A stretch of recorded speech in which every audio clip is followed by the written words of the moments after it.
Hey guys, how's it going? My name is Sin Blackblade and welcome back to my channel. And for today, we're going to do an Infernal Blow build by utilizing two unique items. That would be the Bringer of Rain and Tawhoa's Felling. Now, in the Bringer of Rain, we already have like three support gems over here: melee physical damage, faster attacks, and then blind. And then we have four sockets, so effectively making this a seven socket item. Now, when we add the trigger a level 20 Tao's chosen when you attack with a non-val slam or a strike skill, um, that essentially becomes an 8.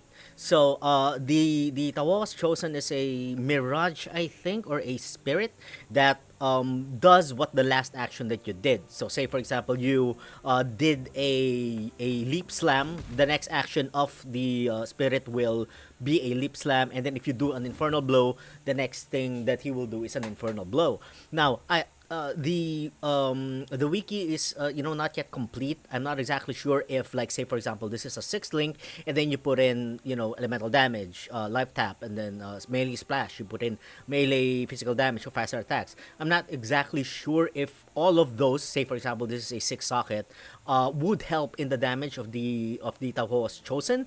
But then as far as I've observed, every time I did the infernal blow, he would do it, and it would also cause a chain of reaction of explosion. Now, I'm not sure if that's just because of my infernal blow or if that's my infernal blow plus the infernal blow of the Tawas chosen. Alright, so let's get into the skill. So we are at level 90, and I'm kind of tired of this build, so I'm going to move to another build. So we did choose a Chieftain over here. We've gotten the Hinekora's Death Fury, the Tasalio Cleansing Water, and the Valaco Storm's Embrace, which effectively, helps us in terms of our resistances. It's going to be much more easier to max out or cap out our resistances. And then we have Ramako's Sunlight over here. And then we've gotten the Heart of the Warrior over here. And then since the weapon is a two-hander, I wanted to take advantage of that. And since the attack is quite slow, so in the skill tree, I wanted to get, some attack speeds, kinetic impacts, marital experiences over here, the prismatic skin for the, excuse me, for the elemental or maximum elemental resistances, unwavering stance. We took the destroyer over here. There's an increased attack speed over there. Bravery, art of the gladiator. And then we went down over here to get the lust for carnage. Now I'm not getting the physical attack damage leached as life in full, but what I'm really interested here is the 12% increased attack speed passing through another 3, and then another 3 over here, giving us a total of 12, 13, 14, 15, 16, 17, 18, 18% increased attack speed. And then we've gotten the Soul Steel here for the Mastery, 3% chance to deal triple damage, and then we've gotten the 40% increased damage with hits against rare and unique enemies. We've gotten the Bloodlines over here, 15% increased maximum life when there are no modifiers on the equipped body armor. That's in effect because we can't use any body armor when we're using the Bringer of Pain. And then we have Bloodlines, and then we have Inexorable over here to get a 25% endurance charge when we get hit. And then we've gotten the Champion of the Claws over here, and then the Wrecking Ball over here. I really love the 10% increased attack speed with two-handed weapons over there. And then we've gotten some stamina over here for another endurance charge. We've got a Hypnotic Hope over here, 6% increased attack speed with two-handed weapons, 5% increased maximum life, and a plus 1% to our maximum fire resistance. Then we went up over here to take the plus 2 maximum resistances. We've taken the Mace Mastery, 12% chance to deal double damage with attacks if the attack time is longer than 1 second. So that's essentially for bosses or for creatures or monsters who have a really durable lifespan. Like you could have those monsters with life regeneration and then fire resist or ignite resist. That could be a serious problem. So Bone Breaker over here, we've gotten the Resolute Technique so that our hits cannot be evaded. We went up, we've gotten the Devotion over here, and then the Holy Dominion. the Divine Judgment for 50% increased elemental damage.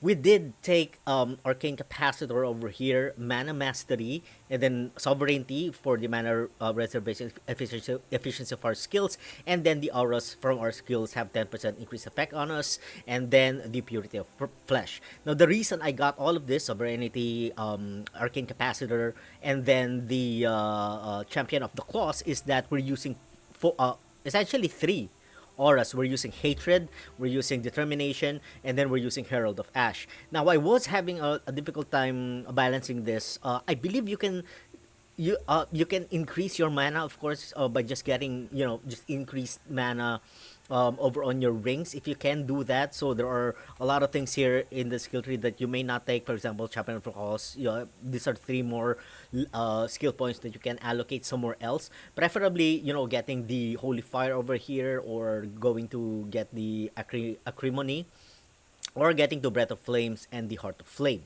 Now, essentially, also you can get the Iron Reflexes, because this offers evasion and armor, and then that all of that can convert into armor instead. So that's about it, I guess, in terms of the skill tree. Now, in terms of weaponry, again, this is an experiment. I'm using Tawhoa's Felling over here, the Bringer of Rain. Some strengths and intelligence requirements over here: increased armor, life resistances, and then elemental damage without attacks. Instead of the mana regeneration over here, I would suggest that you get an increase to your mana, so that you wouldn't be taking these nodes, the Champion of the Cause, and probably the Arcane Capacitors. So that those are more skill points that you could put somewhere else. It's just that I don't have the capacity to do so. Strengthened intelligence, and then increased elemental damage without attacks. So for the gloves, I really wanted to take advantage of the attack speed, so I got a lot of attack speed here, 60% increase, and then a 9% increase over there, and then life resist, increased armor. For the belt, nothing special, just more armor, life regeneration, fire resistance, and then increased elemental damage without attacks. For the boots, again, nothing special, just maxing out the resistances and then our movement speed. So that's about it. So what's going to be connected to our Infernal Blow? That's going to be connected to melee splash, life tap, and then elemental damage. But since we're using the Bringer of Rain, we get there a level 30 melee physical damage, level 30 faster of attacks, and then level 30 blind. The blind is kind of iffy on some monsters, because you kind of see the monsters sparkling, which means that they are blind. But at the same time, they still swing their arms or their weapons, and they can still hit you. So I don't know if the mechanic is broken, or that's just the game for us. So right, else we have Leap Slam, Life Tap, and then faster attacks, and then we have Blood Rage over here, and then we have CWDT, more duration, and then Immortal Call, and then finally we have Hatred for our aura, and then Determination, and then we have Herald of Ash. So overall, the Infernal Blow is doing about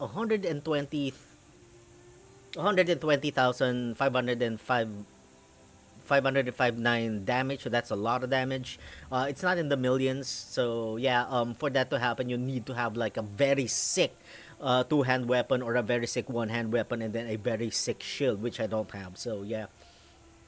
And then, so we have armor, and then 70%. All of our resistances are capped, except for the chaos resistance.